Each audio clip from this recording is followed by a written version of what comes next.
What's up guys, today we have Jay in the show, and Jay's the ultra heavyweight silver medalist at the 2022 Pan Championships and recently received his purple belt. He's also 280 pounds, so I knew he'd be a great role for the channel. I pulled Jay forward using the grip on his head so I can shoot for his hips as he's coming forward. This will make it difficult for him to sprawl, but he pulls guard at the same time, almost resulting in a knee injury for me, but last second I positioned my knee in a way that he'll fall over it instead of onto it. I use my right knee as a frame so he can't lock up his closed guard on me, and my objective is to step over his right leg to enter into headquarters. Because he has control of my ankle, it may be difficult to knee slide to my left, and he's giving me too much resistance to smash his legs down to my right for the side smash. One option that I do have is to leg drag like you see me do here against this other beastly purple belt. Instead though, I go for some body block passing after seeing how much success Gordon Ryan has with it. I bring my weight backwards so I can lift Jay's back off the mat to create space for my hands to get underneath him. It's not enough though, so I do it again one more time. The main objective when body lock passing is to bring your leg in front of their knee closest to their hips. That's because their shin acts as a frame and you need to get around it to get to inside position. And now I'm in half guard, and you need to think of passing half guard in 2 steps. You need to get your knee free first and then your ankle. I tripod up and shake to clear my knee, and now it's just my ankle that's stuck. I knee slide to my right to free my ankle that is stuck. For a normal knee slide, you knee slide with the stuck leg, but this is an unorthodox yet effective way of freeing the stuck ankle with the other leg. Whenever something bad happens to you, like you getting your guard passed, you need to prioritize getting your arms glued to your body, where it's easier to defend and to escape. I have inside position controlled, the space between Jay's armpit and his hip. Now I just do little wiggles with my hand to get my bicep deeper onto his neck so I can get a better bite on the choke. We did it guys, we've reached 100,000 subscribers. I want to thank everyone for all the support and the encouragement. The next goal is 1 million and I know we can do it. More often than not, when someone leads with their right leg forward to pass, I'll go shin on shin and look to transition to single leg X. To do that, I need to lift Jay with my right butterfly hook to get his weight more forward or to the side so his right leg becomes light. Jay falls down in the process, effectively sweeping himself and denying me single leg X. I could go for an ankle lock, but how many ankle locks do you really see me go for on the channel? Instead, I do a technical stand up to gain top position. I had the same objective as before to step over Jay's right leg, but this time he doesn't have control of my ankle. So I attempt to knee slide to my left, but decide not to proceed forward because Jay has the underhook. The underhook is the enemy of the knee slide. I would have either been swept or had my back taken if I proceeded forward. My left arm cross faces Jay to prevent him from able to turn his head. Where the head goes, the body must follow. I don't want Jay to turn to his side and then to his knees, where again he'll be able to sweep me or take my back. The problem is that now Jay has a grip underneath my leg, which he may be able to get underneath me for X guard or deep half. I'm forced to let go of the grip on his leg, which is basically being used as an overhook, otherwise be swept to my right. I turn my knee from away from him to towards him so I can use my shin as a frame to keep him down. A scramble occurs, and what a scramble is when momentarily neither grappler is controlling the other, but now I'm controlling Jay again in the half guard. My knee is already out, so I just wiggle my foot to get my ankle unstuck too. The instep of my other foot helps pry it out as well. And watch how little space I create as I free my ankle. Against everyone, but especially against big athletic people, you want to be glued to them. My shin again acts as a frame to keep Jay down. Jay does a better job this time of bringing his arm from a dangerous position to a more defensive position, but his right arm is still pretty jacked up. He should have brought that to his side too. And I jack it up even more using my hips. The majority of escapes in Jiu-Jitsu involve you getting onto your side, but every time you get onto your side, your back is also exposed. So I push his head down so I don't knee him in the head as I come around for the back. Watch this little adjustment that I do to get my chest underneath his back more, and now I enter my chair sit back take, but instead of taking the back, I go for the armbar. I hit a lot of arm bars simply because they're one of the best submissions, and not all submissions are created equal.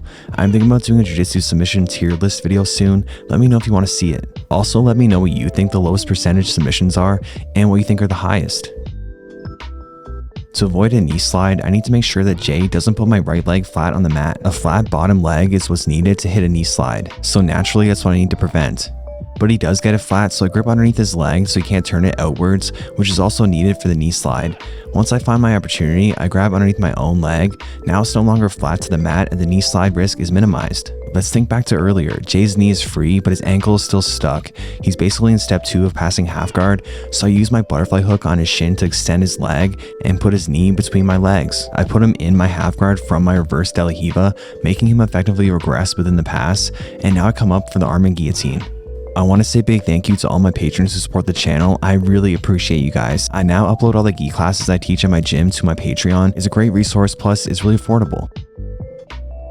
Again, as Jay leads with his right leg, I go shin on shin, but this time I decide to wrestle up on a guy with almost 100 pounds on me. Not very smart, and he sprawls. To counter his sprawl, I hit a sit out, which is a very fundamental wrestling technique. I also use sit outs to counter darces. Everyone should practice these.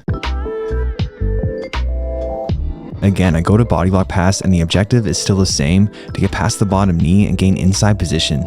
Instead of half guard like last time, this time Jay has a half guard butterfly. I need to clear that butterfly hook, and a backstep is what I'm going to use to do it. But to ensure that Jay can't follow my leg with his butterfly hook as I backstep, I need to make sure that his hips are pointing away from me. Remember to direct the hips away from you and your backsteps will be way more successful. Anytime you want to transition to north-south or the other side of side control, bring your arm underneath theirs and your other arm blocking the hips. This will keep control as you transition. I didn't do a great job of keeping my weight on Jay, and he's able to get onto his side, so I move myself towards his hips, and I'll just shut up so we can watch this pretty cool sequence together.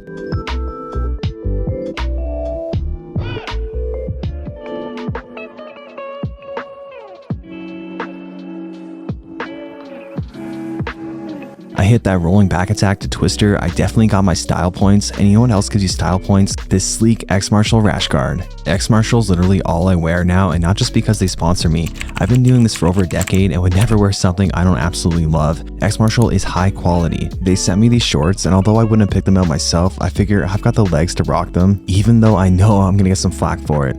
Their rash guards feature moisture wicking fabric to keep you cool and dry, and have a gel panel for extra grip to prevent your rash guard from riding up, which I absolutely love.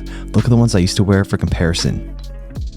These are so much better and nicer. You can pick up a Limitless rash guard or T-Rex Arms rash guard or any that stand out to you. They're all awesome. And if you do, make sure you use my link in the description and use my code Jordan10 for 10% off your order. That's Jordan10 for 10% off your order. I go for an arm drag and try to spin around to the back for the body lock, but Jay loses his footing and falls into his guard. I could body lock pass from here, but decide to posture up instead, using my knee to compress his leg down to step over the leg and into headquarters like before. Just a different way of doing it since I don't have access to my hands.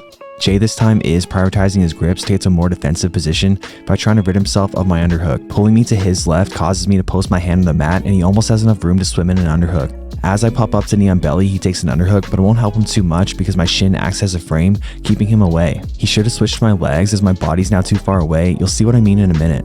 The grip that Jay takes with his right arm isn't a very wise choice because it gives me the underhook. He realizes his error and takes an underhook for himself, but again, my body's too far away, and he should switch to the legs because they're closer to him. Here's two clips so you can see what I mean. I initially have an underhook, but as my opponent moves their torso further away, I switch to the legs instead because I can reach them a lot easier. Then I sweep them, and this is a pretty nice sweep if I do say so myself. Here I go for the legs right away because again, the underhook is a little too far to reach to be effective. When your opponent does have an underhook, you need to make sure your knee points towards them rather than away from them. I have a dogfight video coming soon that'll explain this more in depth. Now Jay does have my legs, and I must make sure he can't get onto his side because that'll deflect my weight and enable him to come up. Right now I have a lot of weight on him, keeping him down. But watch out as he does get onto his side, my weight goes to my right leg and I risk him coming up with a single. I deal with it by stepping out and transitioning to technical mount and snatch up the armbar, bringing my leg over his head and grabbing his leg to ensure that he can't roll into me and take top position to defend the armbar. It's a lot easier for your opponent to escape an armbar when they have top position. We have open mat at my gym every Saturday and there's no drop-in fee. All are welcome. The more the merrier. I live in Trenton, Ontario, Canada. Come roll, and I'm happy to film with anyone who's willing. If you don't want to film, that's cool too. The triangle is likely too risky right now as Jay has his right arm close to his body, and I may risk getting my guard passed if I go for it. Jay transitions to the double underpass and gets pretty deep on it. Rather than try to fight it off, I move my own leg out of the way because I'm ready to frame. It doesn't work out perfectly, but I'm still in my guard. I tell you guys all the time not to let anyone grab your head, but in this specific situation, I prioritize framing on his hip. That rule still holds true. I'm a black belt and can get away with things. Thank you for sticking around until the end of the video. If you're still here, please leave a comment or fist bump, and I'll see you guys next time. We lost a good one, guys. Travis was an absolutely amazing guy. He was so kind and encouraged me and watched my videos before almost anyone did. He was the victim of an impaired driver, and I want to dedicate this video to him and remind everyone never to drink and drive. Rest in peace, Travis.